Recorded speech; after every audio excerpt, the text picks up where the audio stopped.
今日再嚟 chocolate bonbon 人手朱古力，不過難度會再次提高，即係進階版。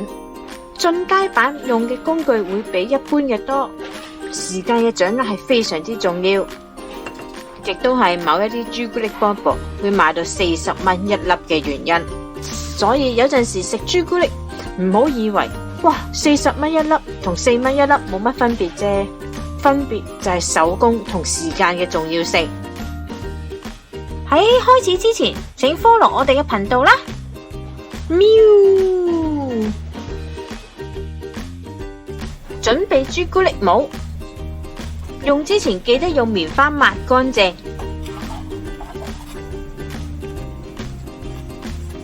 而唔係廁紙，因為廁紙係會刮花個模㗎。我今次嘅模同之前嘅模唔同，今次嘅模比較深，打入去嘅嘢咧可以比較多。檢查完全乾淨，冇水點。顏色會用到4隻，白色係背景色，凸顯其他3隻嘅顏色，但係全部都係要有溶性。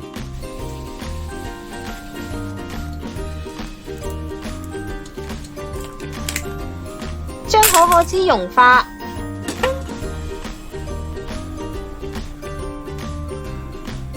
加入少量嘅顏色，同可可油混合，不規則畫喺模上面，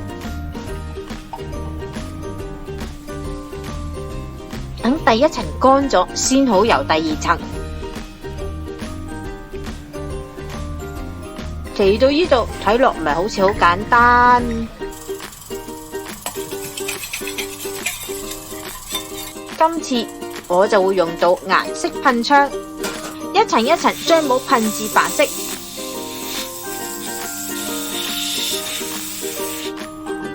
噴顏色，每一次我哋只可以噴薄薄一層，等第一層乾咗先可以噴第二層。冇辦法將顏色一次過噴到深白色。可以睇到第一粒係圓粒，其他都大概噴咗2至3次，反轉你就知道噴咗顏色嘅分別。將多餘顏色去除唔到都可以用朱古力鏟走。而家可想而知白色有幾厚呢？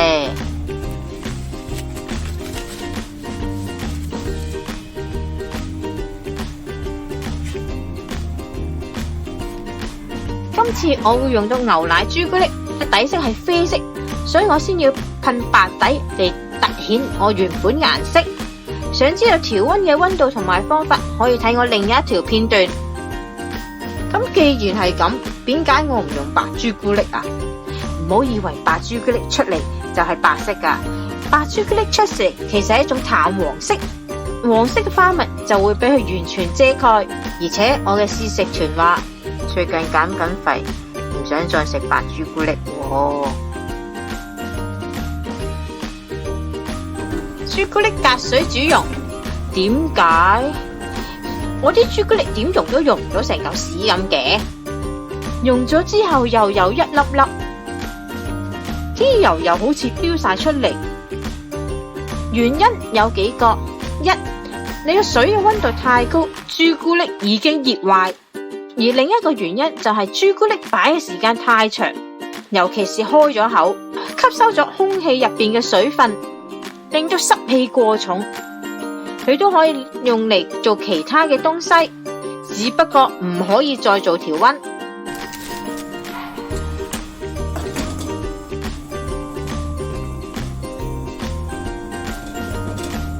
正常嘅朱古力應該係溶化之後會變得順滑，絲綢一般嘅光澤，令身好粒粒。我今次都會用冷水法倒入模具之中，掟出入邊嘅空氣，反轉，敲一敲4邊，令到多餘嘅朱古力流出。上次我就會教到蜜餞點樣做，今次我就會用蜜餞嚟整朱古力。煎配棉花糖梗係最好食噶啦。做棉花糖係咪一定要用蛋？梗係唔係啦。今次嘅棉花糖有一種特色，唔會用到蛋，但係會落魚膠片，而且呢隻棉花糖係有味道噶。棉花糖嘅材料會有糖，會用到葡萄糖漿，冇都可以用到粟糖 （corn syrup）、白糖 glucose powder、熱情果醬，係糖粉同糖混合，熱情果醬煮熱，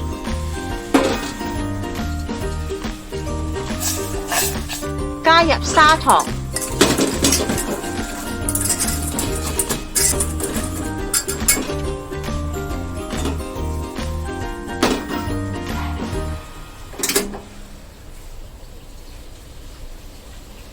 放入浸過水嘅魚膠片，葡萄糖膠放入微波爐30秒，等佢預熱變得軟身，高速將佢打至發泡。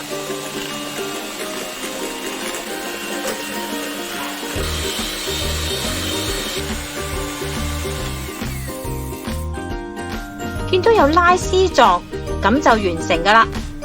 溫度大概係35至30度，呢個溫度係非常之重要，因為溫度過高會溶咗朱古力殼，溫度過低你擠都擠唔入啊！快手將佢放入擠花袋，盡快擠入模具入邊，因為佢好易凍，好易變硬，大概6至7成滿。將多餘棉花糖擠走，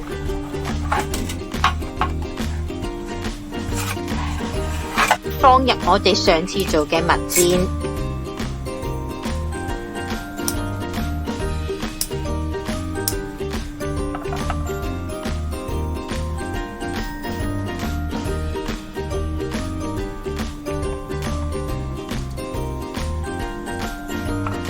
再放入炒過嘅白芝麻，增加芝麻嘅香味，令到今次嘅手工朱古力偏向中日式，味道都會比較特別。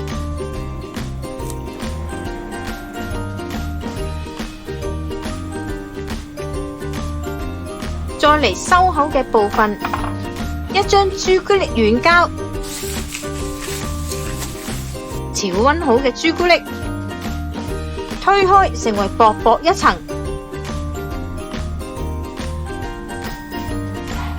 放上，掃入，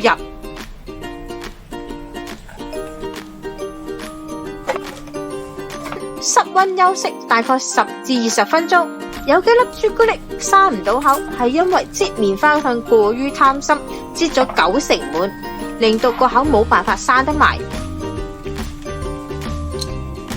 鏟走多餘嘅朱古力，攞扭個帽拍一拍，冇一粒出到嚟，代表佢係未得。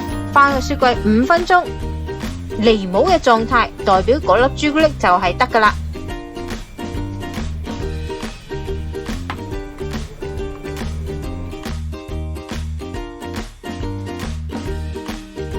其實搞咁多嘢同之前嘅朱古力有咩分別？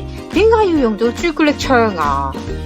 用咗朱古力槍，外殼會有一種反光，可以照鏡嘅效果，而一種效果咧係冇辦法用人手做出。